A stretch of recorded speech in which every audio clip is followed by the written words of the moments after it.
Time to find out what Shane said with Shane Manila. Hey, what's going on? This is not actually Shane Says, right? But we don't have a song for the Mailbag episodes yet. So until we get those, that's going to be the song that plays while I'm hosting it. So very special guest tonight. We do not have Brandon. He's off in the Bahamas or something. I forget. I don't remember. We've Josh McAtee. Josh M. I don't know if he wants his name out there. Josh M. He's from the DD community, one of the sharpest dudes I know in fantasy community, not just that DD community. So Josh, welcome. Thank you for joining me tonight. Well, thank you for the kind words, Shane. It is Josh McAtee. You can Google me if you would like. So and that is my Twitter handle. So if you need to find me on or X, you can use Josh McAtee as well. But excited for this evening with the Shane Says / Mailbag set up here. But I think we got a lot of good questions. This should be a fun conversation this evening. Real quick, Jimbo, you still can't join. I feel like I've heard Jimbo couldn't join on the Wake Up show. I feel like I heard that on Friday or something. I could be wrong now. Bro, you just hit join. That's it. You just hit join. What I'm talking about is the members only channel where you get the DD content on this channel, the DDFB content a week early, exclusive access to the Dynasty Deal trades live, as well as there will be Destination Chill and some other shows coming along. So if you haven't joined, go ahead yet. Join that $3.99 tier. Otherwise, all you can do is add emojis. Sure, you could do that too if you wanted to. So I don't want to belabor it. I had a question from last week that I thought I would hold on to till this week after we realized you were coming on. So where did that question go? Absolutely can't find it. So we'll just, here it is. Sorry, absolutely. T. Metzger, 5405. How do you use WAR to determine flexing wide receivers versus running backs versus tight ends? So I'll let you handle this one, Josh. Well, I think when it comes to understanding WAR, a lot of it's about the position itself, as far as like what is the replaceability of the receiver or running back or tight end.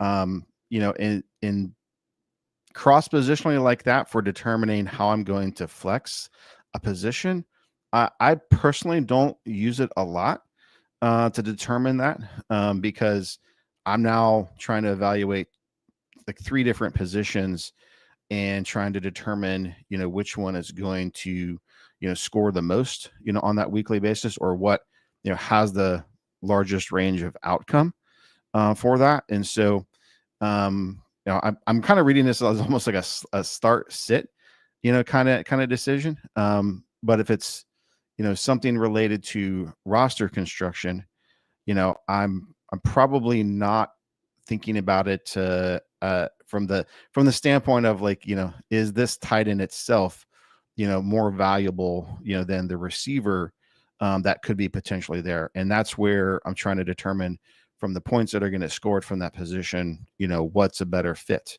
at that standpoint. And so I think that just interpositionally, I find it more helpful just within the position if I'm separating things out.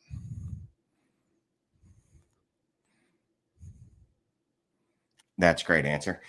Me personally, I don't even look at that. Like literally, I've never looked at that to help me determine who to start. Now, before the startup, in the startup, and even trades, in season trades sometimes, you know what I mean? Just to jog my memory of like what is more valuable, at least from a scoring, from a high level perspective, I'll use it. But literally, not once have I ever used it for the purposes of, what's the word I'm looking, start, sit decisions.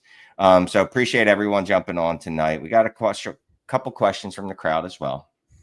So I want to make them feel wanted and appreciated. So we're going to grab one of those. It's our buddy Jeffrey Jacobs. Appreciate you, Jeffrey. Jumps on a lot. He's got a 12-team Superflex PPR 1.0 tight end premium. Start 2 tight ends. He starts 10 total. He's in a complete rebuild. He sent Quinshon Judkins in a 26-second mid-late, and he got Ladarius McConkey. How are we feeling about this, Josh? I feel pretty good about it. I think that McConkey for that price point is a pretty fair price. If you feel like you're just trying to pivot out and build out your receiver room, I'm kind of assuming this one's a start 10. So I'm assuming that you're going with a long play with McConkey. Completely fair price, and I think from that standpoint, if that's what you're looking to do to pivot out to work on your rebuild, I think it's a good deal.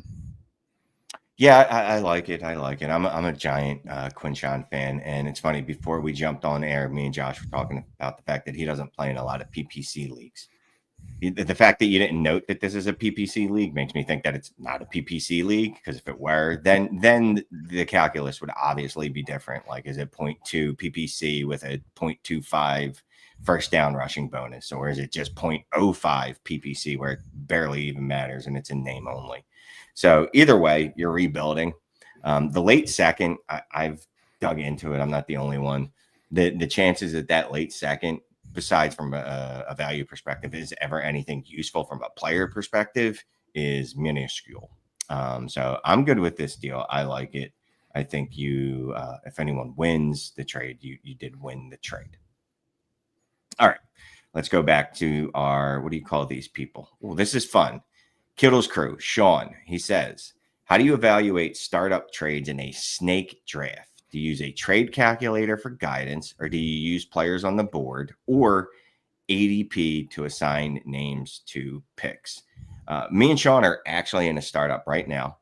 I'm talking about a startup trade with someone in the league, matter of fact, and they would like to offer me their 26 first and the 510 for the 402. So something like this, yeah, I do think I put names to, right? And I also have the 407, which goes into the equation. But me, yeah, I'm looking at it like at 402, I could pick anyone between Kyler Murray, Bo Nix, Jonathan Taylor, etc. There's 15 guys right there that I could take. If I move that back a full round, the quarterbacks that I'm going to be looking at are going to be very different. At least they should be if you look at ADP. So yes, I look at ADP, and I do also put names to the players, or excuse me, to the picks. Yeah, I think it is this one lineup or best ball? Oh, lineup. It is lineup. Okay. Yeah. Yeah, and I would say I'm probably pretty particular in a lineup league then about where I'm trading back into, because I think there is some like significant cliffs. I have not done a startup this off season, but I would definitely be looking at ADP for the league of this type. I definitely have my ranges that I'm targeting for different players. And even if, especially in a lineup, even if the value itself may be equaled out, I may not even want to do the trade because it's taking me completely out of a zone or a construction that I'm chasing. And so I think it's, especially in a lineup league, I find it a lot harder to move around the board because I may not be as interested in where that's going. Or maybe I got to make some more moves because I may trade, out of a spot, trade back, and then maybe trade back again because I just think it's too flat into the area I'm going into. And so, especially in lineup, I think I tend to get a little bit more particular about the range that I'm going into. Nope. Yeah. So I think we do put names, and we do, I guess, yes, we use ADP because how else are you assigning names to them, right? Obviously, who's available right then and there when you pick, but if you don't know if you're not picking right then and there, you also do want to look at who is going to be available later for me. Here's a fun one. Your drink of choice when watching football. What's your drink of choice? Well, I don't drink, so water for me. That's pretty much what I drink 24/7. So yeah. Okay. I'm a basic bitch when it comes to that. Just give me some water. So I used to, in my olden days, drink a lot. Now I'll have a lager. I'm from Pennsylvania, where lagers originated. So yeah, I'm drinking lagers. Once in a while, I'll have a Jack and Coke, but not a lot. All right. Let's go back to the crowd's questions. We got another one starred. Let's see here. Oh, Tyler Smith. Tyler Smith's got a 10-team. It's a single QB PPR league. Wrap your head around that. I was about to call you Scott, just out of force of habit. Josh. Single QB PPR league. How do you value Henry as a contender? I'm going to assume this is Derrick. Would you give up a first to go for it or take whichever running back falls to 107? So basically, are you trading the 107 for Derrick Henry in a one quarterback league? I would say right now, no, because you still are playing a little bit of the what value am I getting, with the rookies, and what is the interest level that I can get with those rookies. I would say you don't have to buy Henry now. Is Henry a player that I would be interested in buying? For sure. I mean, over the past, I think it was 5 years or 3 years that I was pulling, him and Christian McCaffrey are 1 and 2 in PPR scoring per game for running backs. And so you're getting the guy that scores on average the second most points in PPR. And so while he's the type of player that I think is pretty valuable, I would try to take the rookie now and then play the game, to want to buy somebody like him later. There's just a lot of volatility to go through the rest of the summer. So I think I would rather play that out versus trying to buy him now. So it's not even, so specifically, it's not about the player, right? Obviously, it's more about the timing of the trade. If it's September 5th, I don't know when the start of the season is. I'll say September 9th or whatever. Are you more apt to make that deal? Trade. Let's just say you drafted, I don't even know who you're getting at 107. Because probably you're getting Judkins, right? Like a Judkins or a Harvey, or I mean, if you throw, because you're throwing Tet, right, and you're throwing Hunter in there. Those guys are definitely going in the top 7.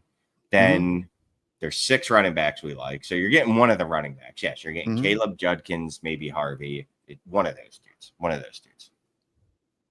So I'm fine with making the deal. I'll say that. I've never been one that goes, well, things could happen over the summer. Obviously, they can. I think it's so infrequent that a player actually gets injured. And I think we're pretty secure in the fact that Derrick Henry, nothing's going to affect his role in Baltimore. So I'll make the deal, but I understand Josh's perspective on this, actually. I think at this point, too, you probably want to explore the trade out then. Like if you're really trying to buy veterans with your picks, I would try to move to next year's picks so that you can actually go use it during the time in which you want to buy versus drafting the player now. I think that's another option that I would try to chase, as well. You're opening yourself up for more downside risk by getting Henry now versus later. And so you got to weigh how you want to handle that. What's going to go wrong potentially between now and the start of the year with a player like him? Because there's only one outcome. He's either usable or you can't do anything with him going forward, right? Whereas there's way more outs with the player or the future pick that you're going to take there. Absolutely. So either way, we are 100% on board with doing something with the pick. Carl WC, when you're trading between position groups, aka a wide receiver for a running back, what do you consider? Points per game, overall ranking, those were his just first thing. So what are you considering when you're doing a cross positional trade? And you do like best ball, right? I like best ball. Yeah. How about from best ball perspective? What do you think? What are some of the things that might go into your thought process when you're doing a cross positional trade? I think for best ball, I'm really just looking at, with roster construction with best ball.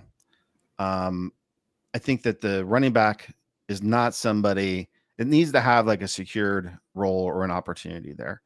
I think for that kind of a trade, to take place, I think sometimes people are trying to trade their running back in best ball because it's a bit ambiguous and they're trying to pivot into something that's like a receiver. So I think in best ball itself, I particularly look, at something like that. I'm looking for less of the hopium, kind of side of things. The points per game is probably not as necessary for me in best ball. I'm looking for really, is it the type of offense that I prefer? Is it a team that is going to throw the ball a lot, between receiver or running back? And I think with the way that I typically build in a best ball, I will tier maybe down from running back, to receiver a little bit in those types of deals versus just the straight swap, from position to position, because in best ball, I'm largely winning through just volume of players that are on my roster. And so I think there's got to be a pretty, good reason for why I want to do that cross-positional trade like that. So what else am I taking into account? Obviously, is it PPC, the settings, the format, my roster, where if I'm moving a wide receiver, who's slotting in, who's the replacement for that wide receiver on my roster? Am I moving that wide receiver because I have, and this is not best ball from a lineup perspective, am I moving that wide receiver because I have 4 of that same dude on my roster, but I don't have the running back equivalent, right? My running back room's a little light and vice versa. So that's kind of the simple things I look at. Obviously, like I said, is it PPC? Speaking of PPC, let me find this. If I can hide this question, I can. Let's delete that. I have a trade offer. And I'm just going to listen to the crowd. Okay. This is a contending team. Doesn't matter. You know what? Doesn't matter. I'm not even going to tell you what side I am. So it is a 12 by 11, not 12ZX11. It's 12 by 11. 0.25 first downs receiving and rushing, and a 0.20 or 0.2 PPC. Would you prefer Devonta Smith or Judkins? Quinshon Judkins, that is, and a third. You're gonna let the crowd, or you want me to? Anyone that's here. And I have it wrong. It's actually Devonta Smith and a third, or Quinshon Judkins, 12 by 11 PPC. Like I said, 0.2 PPC. Everybody gets a bonus for a first down. Everybody gets a bonus, huh? So really, the point per carry is the difference here. With the Judkins versus Smith. I'm assuming just standard PPR as well for that. Yeah. It's standard PPR, except for, again, the 0.25 receiving first down. But I think if all things being equal, that favors the running back more. Well, I mean, I think in the 11, not knowing lineup or best ball, a lineup. I think that lineup. Oh, lineup. Okay. Man, this is probably like where my weakness is of not playing in a bunch of point per carry leagues, because I have struggled to do the math out on the point per carry a little bit, but I want to take the Devonta and the third side of things. And I think that's a little bit of like how I feel also about the Browns. I don't think Judkins personally is just going to be this guy that's getting, 20 carries a game in that Browns offense either. So I think that I think there's a little bit of an overestimation on the Judkins side as well. So the very first thing I do, I am a Judkins man. I absolutely love some Quinshon, man. Yeah, 0.25. Well, the PPC is 0.2. What's 0.25 is the rushing first downs. But again, that's huge because it's 0.45 for every rushing first down. And I think Judkins, I think we can assume he's probably going to be the one that gets most of those types of carries on the Browns. I am about to counter him and see if he would take Judkins and David Montgomery for a Marion Hampton, I think is where I'm at. But maybe not. Either way, I'm not taking that deal. The crowd is largely I saw one Smith. Nobody wants him. I take Judkins. Yeah, it's looking like it's a Judkins here. Yeah. PPC does it is huge. Like, obviously, if you do simple math, right? Because I'm good at simple math. 5 rushing attempts is a full extra point. 10, when you get 10 out of your running back, that's 2 extra points. If you can get to 15, which I would hope Judkins can get to. If he can't, then there's things that are going wrong in his life and ours. That's an extra 3 points. So he's adding an extra 50 points per season through his rush attempts, right? In total, if you're doing the total scoring. So yeah, I'll check your math. I'll agree with your math.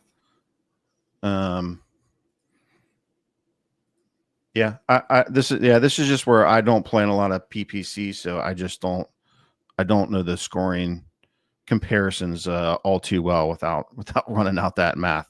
So, so yeah, I'm gonna hold on to Judkins. I haven't rejected that trade outright because I am gonna go back to it and see if there's some other way I can get this. Now I'm gonna try to get Hampton off of him.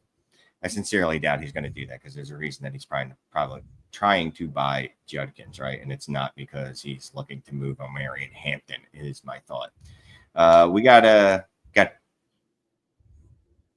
you made a breath like you were about to say something. Yeah. I was saying the chat really loves Judkins. I mean, my God, the love, and this would be a reason to go back to that other trade. If you were to take Judkins at 107, you're likely to be able to do something with Judkins to get a Henry plus. So, if Judkins is such a guy that is that favored, just personally is not for me, but if he's that favored by the market in general, I mean, maybe then that's where the lean goes then, is that if he's the more favorable or people are going to view him as more favorable and something like that, then I would probably deal Judkins, for a big return on top of it. Yeah. Judkins gets some love. Let me just say that. And I don't know if anyone saw the Shane Says this week. I actually dove into first year running back production just based off of draft capital, nothing else. It's a decent second round running backs give you decent production. It's not like first round running backs. Like first round running backs, it's absolutely ridiculous, like just beyond belief. And then third round running backs, it's just kind of trashy. That's my only concern with going back to that earlier deal is I do like Caleb a lot, and I think he could be the outlier to it. But third round running backs, man, the production they give you has generally not been great over the last 9 seasons. Yeah, so like Devonta Smith, just in regular PPR, he was 15.3 points per game last year. And so, you're telling me that Judkins with the PPC is going to be scoring more than that in this format. I guess that's just where I'm not playing a lot of PPC. If you pull up projections for him, he's probably in like 12 points per game. I was going to say, I remember when Mike Clay put out his projections. I know it wasn't a lot for him because there weren't any rookie running backs where I went, wow, that's going to be insane. You know what I mean? I think obviously Genty and Hampton had nice projections, but nah, his projection was kind of, okay. But again, yeah. So if he's projected right around 12, you're adding like 3.5 points per game. So on a weekly basis, he probably projects a little bit more, than Devonta Smith does. Where with the PPC in play. I'm going to look at that. I'm going to look at that again though, because I will admit I am. Big Diaz says he's going to. Diaz, I don't know how does it. Do the math? How does he get the 25 points per game on that? We would need 30 rushing attempts per game, and I will say 5 to 6 rushing first downs, and 95 rushing yards and a touchdown. That's completely doable, right? 15, yeah, and he still falls short of that. That's a lofty goal right there. All right, we have a super chat. Appreciate you, and it is our dude Michael Levy. Doesn't matter. I'm not going to pronounce it correctly, but thank you, Michael. As a Hawk fan and Caleb defender, Shane, your RB hit rate video made me sad. Just remember all the Hawkeyes that hit recently, like Laporta and DeJean, and just forget about Noah Fant. Shane, you rock. Appreciate the super chat. I literally didn't even see that this was in here when I was just talking about the video. But yeah, check it out. I talked about running back hit rates. I love Caleb. Absolutely adore the guy, right?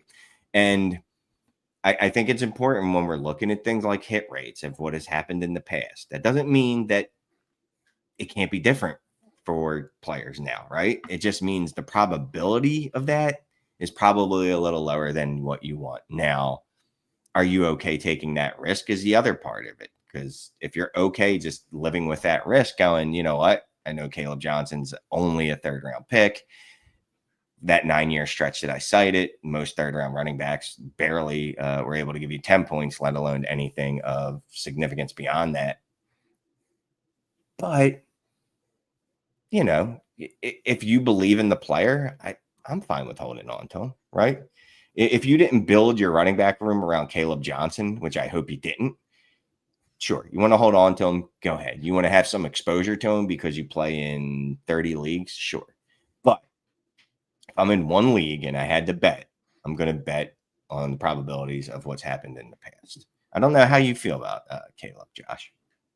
I feel like, he's just a guy in this back end RB2 range that, has a range of outcomes that, could bump him up into, RB1 if he gets a significant, workload. But that's really hard to project right now. Like, it's really hard to project some of these guys, Henderson, Judkins, Caleb, for a workload that's significant enough to bump them into the top 12. That it doesn't mean that, it can't happen, but you're oftentimes paying for that they're already there. And that's where it really becomes, to me, more of a downside bet than an upside bet, because the price is baked in that they're scoring like an RB1, and they're going to be averaging, over 16 points per game. And that's a pretty hard price to pay at that point in time. Yeah, it was depressing, sobering, right? Because I am one of those guys that's like, oh, load up on all these late round running backs because they're going to get a chance. But also, I guess there's a couple of ways to look at it. One, right? Caleb Johnson isn't one of those running backs that you're drafting going, hopefully he gives me a few starts here and there, right? Like, I think the want for him versus a running back, you selected this from the 4th round, 5th round, right? 4th or 5th round running backs, I'm like, if they give me any starts, it's a win. When you're drafting Caleb in the, he's drafted in the 3rd and you're taking him in the 1st, the hope is, well, yeah, this dude's going to be at least the RB2 on my roster. So it's a little disconcerting that they don't really get there. But if you can use him to buy a more known asset that's not as sexy, maybe you do that. We had another super chat from Matt Montano. Thank you, Matt. He says, are you guys sending Travis Hunter for Bucky and a future 3rd? It's a Superflex PPR. He's stacked at wide receiver and needs running back help. Matt, in the future, just throw in the settings. If it's 12 by 10, 12 by 9, 10 by 8, 7 by 5, 6 by 30. We do know, me and someone that's in a league that's like 8 by like 40, by the way. Vape had something ridiculous like that. Anyway, in the future, just throw that in there, Matt, but just straight up. Let's just assume this is a standard 12 by 10, no PPC, nothing crazy. It's a lineup league. Are you sending? He said 12 by 10 in the chat. Is it lineup or best ball?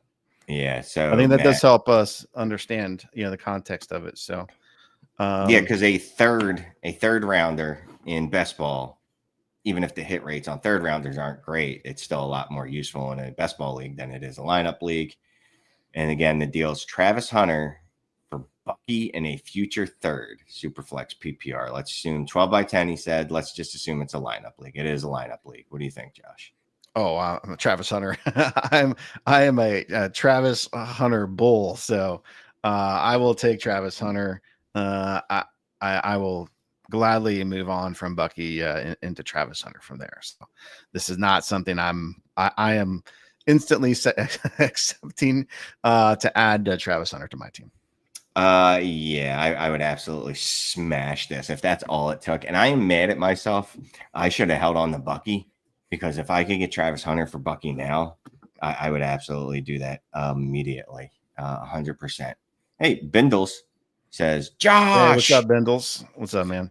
Bindles has a YouTube channel, by the way. I've subscribed to it. I don't know if everyone knows that. Check him out. He does. He and I did a stream last summer. We talked some Dynasty. We did a BBM draft as well. So, yeah, shout out to Bindles. Yeah. What's up, Bindles? Let's go back to our community chats. Here you go. Here's a fun one. Dragon Balls 5. Dak for comeback player of the year 2025. Do we have any odds, and who's with me? So I did look up. I just literally typed in NFL player, comeback of the player of the year odds. And right now on Sportsbook Review, Okay. Dak is leading with plus 400. Really? Plus 400. Yes. Aiden Hutchinson is nope. Yeah, he's plus 400. Nope. Never mind. I'm sorry. Trevor Lawrence. There's a bunch of people ahead of him. What am I talking about? Okay, never mind. Right now, Dak is plus 400. He is right around Christian McCaffrey, T. Law, and Aiden Hutchinson. And for some reason, JJ McCarthy is plus 850. I'm not sure why. What he's coming back from. He's never played in the NFL. Period. But anyway, comeback player of the year. What do you think about Dak Prescott? There's a Cowboys helmet back here on the wall, so I'm going to go with Dak. I'm going to go with my boy Dak Prescott. I think he's set up pretty well with his offense this year. With the addition of Pickens, they continue to add to the line. The running back room is not so hot, so we are betting on Dak throwing a lot in that offense. And I think the Pickens addition just completely changed that offense for me. It's got way more firepower to it than it had prior to that trade. Just it's hard to believe that one move like that just completely changed the outlook of what I thought that offense was really going to produce in this coming year. Scribble says Dax is going to kill it this year. Pickens and Lamb, no running backs, throw. I love Dak, man. Not from a real world football perspective because he's a Cowboy and screw the Cowboys. And he actually has a winning record against Super Bowl winning Jalen Hurts. Dak can't win in the playoffs, but that's neither here nor there. And I'm not taking shots at Josh right? Just because he's here. But from a fantasy perspective, I absolutely love Dak. One, the price is so cheap on him in fantasy. Like he's down. Last I looked, he was somewhere on KTC like QB 20s. And to me, that's insane. This is a guy that's had multiple top 12 seasons not that long ago, right? He's a guy that's done that with CeeDee Lamb and Jake Ferguson as his receiving weapons. And Jake Ferguson being his second receiving weapon, I should say, is the more important part of that statement. George Pickens, I don't care if you like George Pickens or not. We can all agree that he is uber talented. And the dude has put up something like at least 900 receiving yards every season of his career, just about. So he's going to help that team so much. Jake Ferguson is your third option, is 1,000 times better than Jake Ferguson is your second option. It's not like a 1-for-1 move. It's kind of hard to even accentuate or explain how much of a difference that is from going from Jake Ferguson to George Pickens. So yeah, I love Dak this year. Comeback player of the year. It's going to be a quarterback. It's not going to be Hutchinson. It's not going to be Hutchinson. If CMC plays, he is the league pretty boy. So you absolutely know it's him. You know, if he's healthy and he plays well, it'll be him. That's true. There's a media bias against the Cowboys. So we're not getting a Cowboy voted in. This is why the Cowboys are on every primetime game. Literally every one of them. Anywho. Well, but Dak, to your point, from a scoring perspective, for the past 6 seasons, he's been a top 6 quarterback in points per game. And so, like you're talking about a guy who, when things are clicking with an effective offense, is very effective at delivering fantasy points for us, and for a guy who's primarily passing. Even going back to some of the years where he was running, it's not like he was running like Jalen Hurts. He was running more like a Mahomes style. 300-400 yards a game, 3 to 5 touchdowns. He's giving you a little bit on the ground, nothing special, but I mean, most of it's through the air, and he's very good at doing that for us, for scoring fantasy points. He's giving you just enough that it's useful. I loved Dak when he was running more, but either way, even with him not running as much as he used to, the dude is still very good for fantasy. And the fact that his price is so low, it's almost criminal.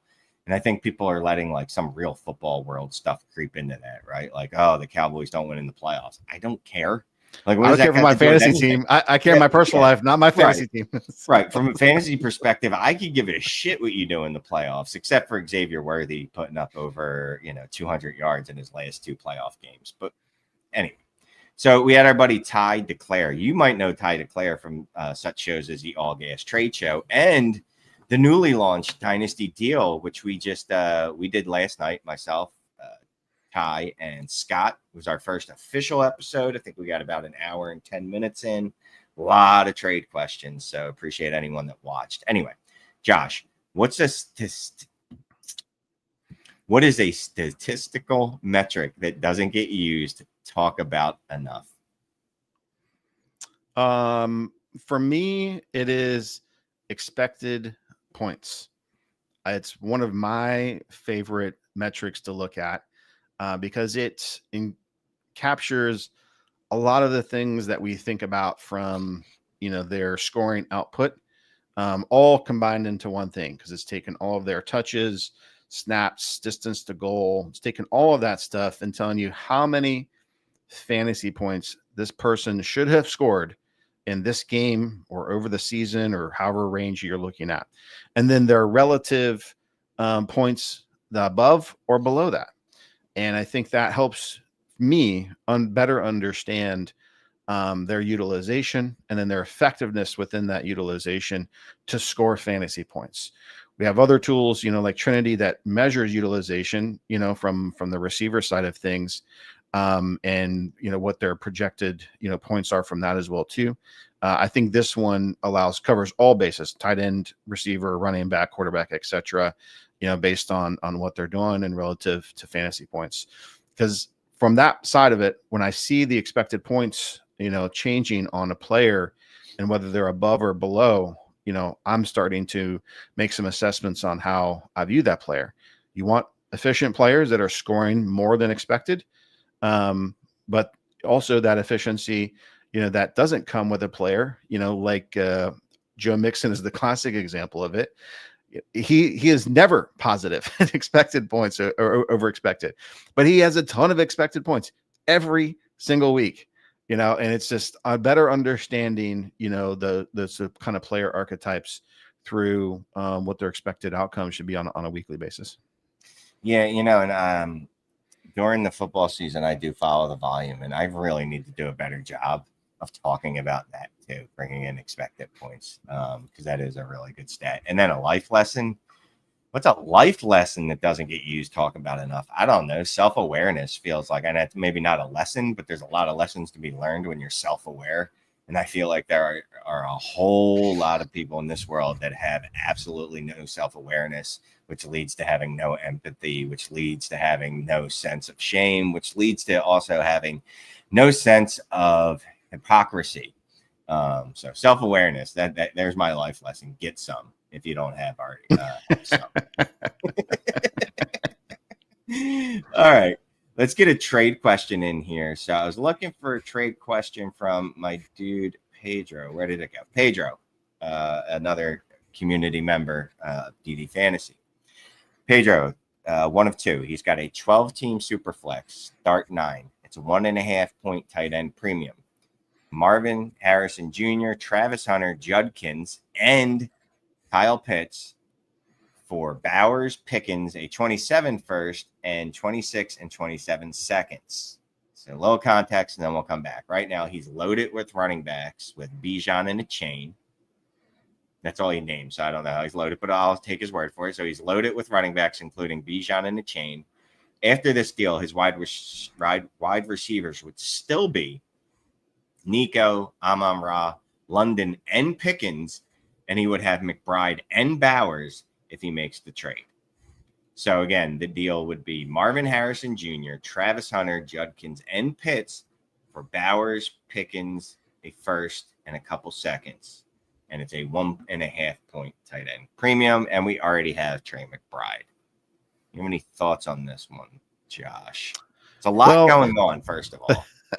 There's a lot going on. So when I go back to this team, I see he's got strong running backs, right? So you don't really need to address the running back position. You have McBride, so you already have the positional advantage with McBride. I don't know what the quarterback is, in this one here. This is one where if it's in a start 9, I would prefer, I'm not like checking off boxes right now, right? So Tight end advantage, check. Quarterback advantage, no idea, right? But I want that in a starting 9. I want one of the top 4 guys in scoring with Allen, Lamar, Hurts, and Daniels. If I don't have that, I'm going after that next. I've got running back advantage, check. And now I'm just like, okay, can I improve my receivers from here? And so just looking at the roster, I would attack it from that kind of like order of how I'm building out the team. While I understand trading maybe this group of players for Bowers, Pickens, and the picks get some flexibility, I probably would want to go attack that with the QB is like the missing piece for me in a start 9 like this, because I want somebody that's going to be giving me an advantage, right? The Bowers is sliding in to start over, I guess one of the other receivers that he's got, so let's go back to his roster, assuming I could find it. There it is. Yeah. So again, he's got Nico, London, Amara, and Pickens. He's got Pickens though. I thought he was he's trading away. His so wide receivers would still be. Yeah. Okay. So Bowers would be starting over Pickens in this setup then, right? Right. So and he's trading Pickens as part of this deal that he's getting. Yeah. Right. So Bowers is sliding in. You're trading away those other players to get Bowers and future flexibility. I mean, I'd be fine with the deal, even in the 1.5, because Bowers is going to score, like a 18 points per game, receiver, even in a 1.5. So like he's in that top range as is. It's just a question of like, I don't know. I keep going back to that quarterback. I really want to know can I use those assets to improve my quarterback first? Because that's, without knowing that, I don't know if he's still in the chat or not. That would be probably the thing I attack the most. But maybe you take those other picks and you go improve your quarterback from there, on top of it. Yeah. So this was a DM from Pedro. So Pedro, if message me, let me know what your quarterback situation looks like. I think we're passing on this deal though, because it feels like we're using assets for something that we don't need to use assets for. So that's where I'm at. Obviously it's great getting Bowers. I love that, you know what I mean? And adding a couple of those wide receivers is nice too. But I think we could look at this different because it's 12/9. So like, does Pickens really? I like Pickens, but again, like adding him to my roster, then I have to start McBride over him. I have to start Bowers over him.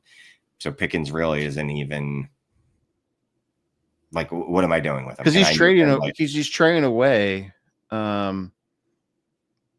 Marv. He's trading away Marv and Hunter and Pitts. So Pitts is worth nothing in this league. Yes. Marv or Hunter is sliding into the spot. So you have, one person sitting essentially on the bench, with this. So it's that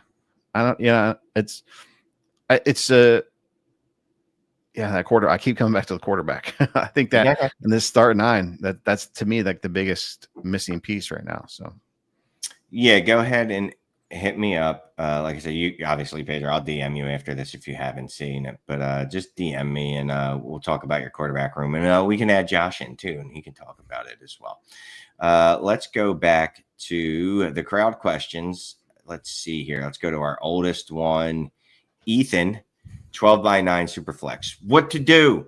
Hard to upgrade starters as no one wants picks unless it's an overpay. He has May, Herb, Love, a chain, Hampton, Neighbors, Marvin Harrison Jr., Hunter, Rome, Loveland, and 6/26/27 first for being early. What to do 12/9? Well, first of all, I'd say his quarterback room looks pretty good, right? Herbert and May. Yeah. I'd say your running back room with the chain and Hampton's looking pretty sexy there.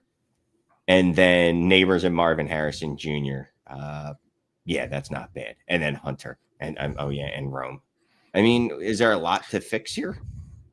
Yeah, I think he's got like a very young team overall.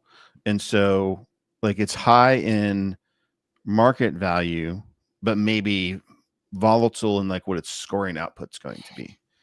And so if he's looking to upgrade his starters, in a 12-by-9, you're gonna have to quote unquote overpay, like, because there's not a lot of incentive for the team to trade away their Nico or their Puka or their Jefferson. You're gonna have to pay to get them to move off of their team because of the shorter starters. So it may feel like an overpay, but I think once you go from, like, let's say, let's take like a Rome and some of the first and trying to get into Puka, right? Or maybe you have to do 2 firsts, Rome, Puka, and then get a second back, something like that, to improve your scoring output. And so I would do something like that to use that capital on something to make those improvements. Even like with a Loveland, I'd take Loveland in 2 first and go after McBride and like Bowers. You have the capital to spend, and if you really want to go make that jump, that's what I would do. Yep. All right. We've got a question from Spock 498. The first 497 Spocks were taken. Why am I blanking? T May. His name first initial is not T, right? And now I'm all thrown off. My brain is broken. I'm thinking Travis May, right? Say May plus Godwin plus the 202 plus Javonte.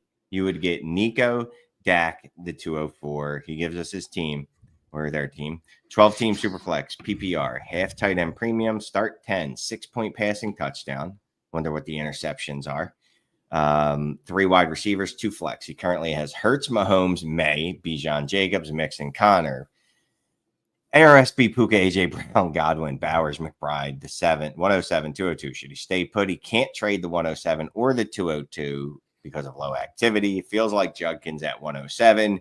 The crowd that we are with tonight absolutely loves Judkins for what it's worth. So here's your team. It is fairly stacked. We have 1, 2, 3 quarterbacks that are all starting quarterbacks. That's the first thing I notice is, why do I need Dak back? That's probably the first thing I notice. I do like getting Nico a lot though, right? So let's just break it down however you want. May and Dak, obviously May over Dak. Would you agree with that, Josh? Yeah. Okay. But from a production perspective, Dak's probably not that far off. But yeah, from what's the word I'm looking for? Value perspective, probably pretty far off. For sure. Nico, would you take Nico over Godwin, the 202, and Javonte Williams? Yes. In a 12-by-10. Yes. Okay. I think you cross out the seconds, right? Mm-hmm. Just take them off. So it's May, Godwin, Javonte for Nico and Dak. Right. I mean, I would take the Nico and the Dak side in that type of deal. I agree with you. You don't need a quarterback back in this team with the quarterbacks that you have. So if you wanted to try to work a deal to get more flexibility instead of Dak, maybe do try something like that instead. Because Dak's just going to sit on your bench, with this type of thing. And then he offers little like flexibility for you.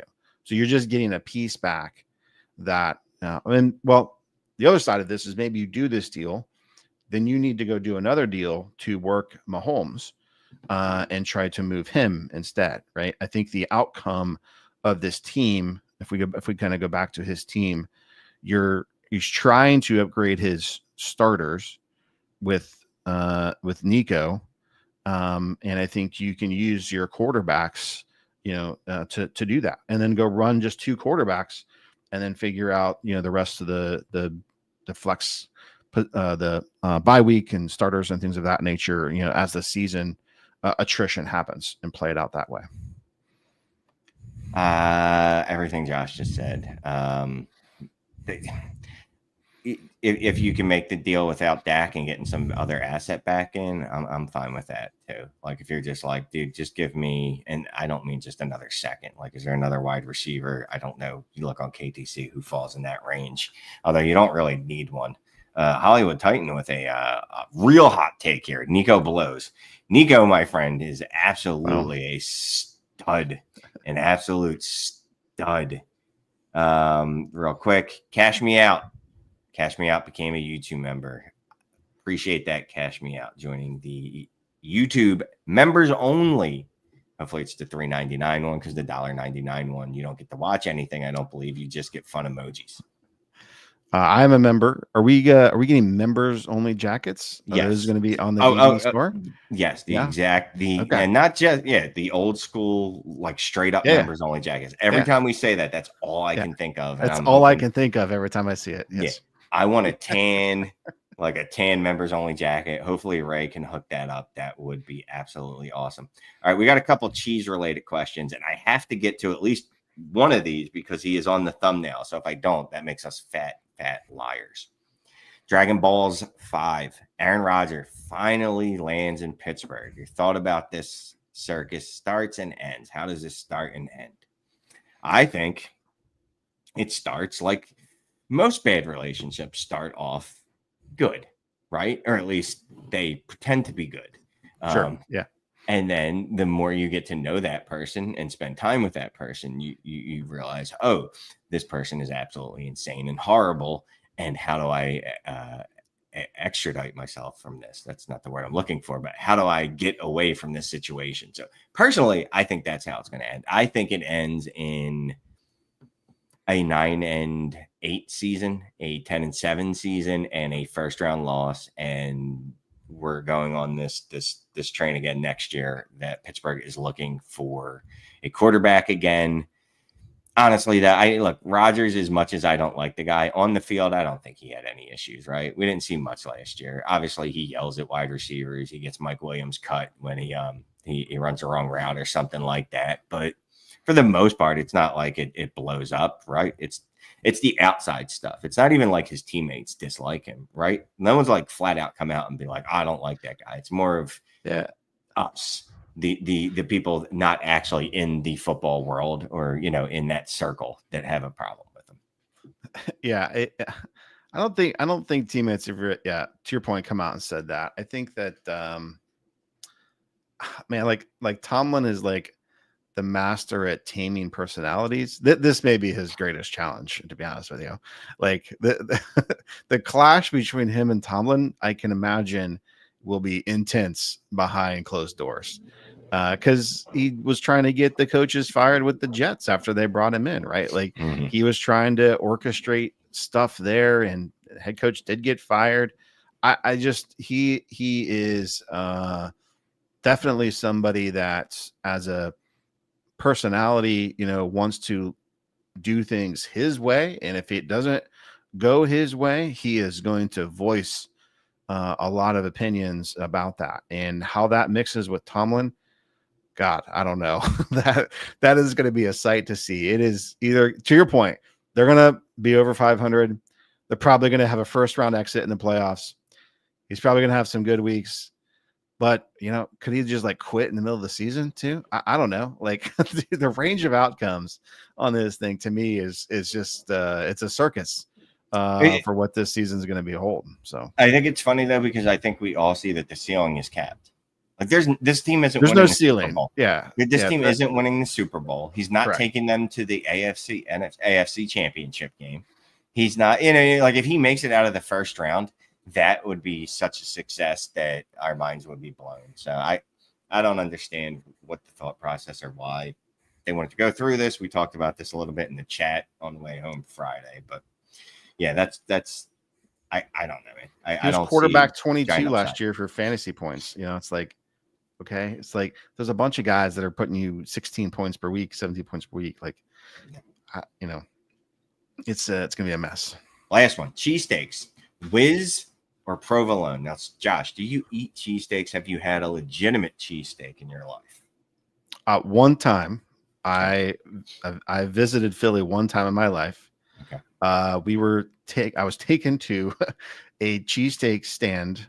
I can't remember the name of it. It was supposedly a legitimate stand, and I got whiz. So that's my extent of real Philly experience. Okay. Was it the Tourist Trap? Was there another cheesesteak place literally right across the street from it with a long line? This I was mean, a just long Pat and line. Gino's. Pat or Gino's This, is the ones I would be thinking. yeah, Those are I the Tourist cannot Traps. remember. I cannot remember that many details, but Yep. it was a business trip, and I was like, I gotta have the cheesesteak while I'm here. Somebody take me to a place that we can do this. So yeah. Okay. So Squid prefers provolone. This question is actually pretty funny because last night I just share this.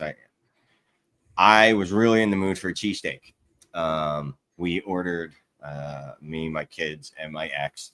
We had dinner together and we ordered cheesesteaks from a pizza place. It doesn't matter, right? About an hour goes by. I called them. I said, I'd like to have my food. If you could make that happen, that would be awesome. And they said, sir, we gave your food to the Grubhub driver at least a half an hour ago. So we called Grubhub, yelled at them. Long story short, they gave our food to some other family. I guess they needed it more than us. And normally at that point, you're just like, I'll give up. I'll eat cereal, right? No, I was so in the mood for a cheesesteak at that point because once you have it in your head that you're getting a cheesesteak, you are getting a cheesesteak. So I just ordered again from the same place using DoorDash. And DoorDash was like $5 more, but the food came. So it was well worth it. And the cheesesteak itself was okay. But I am a Cheese Whiz guy on my cheesesteaks. Absolutely love Cheese Whiz because it is such a ridiculous thing. Like, you know what I mean? Like, it's just Cheese Whiz. It's just like it's if you don't. I can melt provolone on a sandwich, right? I can put that right under the broiler and melt that, right? I am not frequently making Cheese Whiz in my house. Cheese Whiz is like there's two things you can have it on: French fries and cheesesteaks. There's no other reason to have Cheese Whiz. So I'm personally a Cheese Whiz guy. And if anyone is watching ever comes to Philly, don't go to the Tourist Traps. DM me. There's multiple places in Philly with really, really good cheesesteaks that are not famous. Shout out to Max Martinson. He became a YouTube member. Again, a members only member. I love it. I'm going to get me a hat that says members only. All right. I want to hit one last question. Let's see here.